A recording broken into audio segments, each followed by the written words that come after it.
CM ವಿರುದ್ಧ ಲೋಕಾಯುಕ್ತ ತನಿಖೆಗೆ ದೂರುದಾರ ಸ್ನೇಹಮಯಿ ಕೃಷ್ಣ ದೂರು ನೀಡಿದ್ದರು.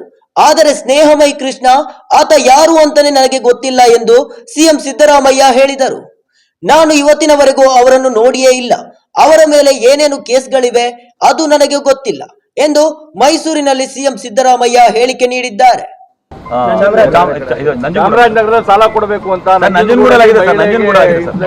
ಇಲ್ಲ, ಅವ್ನು ಯಾರನ್ನ ನೋಡಿ ಇಲ್ಲ, ಅವ್ನು ಯಾರು ವಿರುದ್ಧ ದೂರು ಕೊಟ್ಟಂತಹ ಸ್ನೇಹಮಯಿ ಕೃಷ್ಣ ಅವರ ವಿರುದ್ಧ ಕೂಡ ದೂರ ಆಗಿದೆ ಸರ್, ಎಫ್ಐಆರ್ ಆಗಿದೆ ಸರ್. ಇಲ್ಲಿ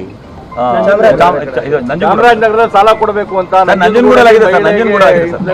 ಇಲ್ಲ, ಅವ್ನು ಯಾರನ್ನ ನೋಡಿ ಇಲ್ಲ, ಅವ್ನು ಯಾರು ವಿರುದ್ಧ ದೂರು ಕೊಟ್ಟಂತಹ ಸ್ನೇಹಮಯಿ ಕೃಷ್ಣ ಅವರ ವಿರುದ್ಧ ಕೂಡ ದೂರ ಆಗಿದೆ ಸರ್, ಎಫ್ಐಆರ್ ಆಗಿದೆ ಸರ್. ಇಲ್ಲಿ ಚಾಮರಾಜನಗರ ಸಾಲ ಕೊಡಬೇಕು ಅಂತ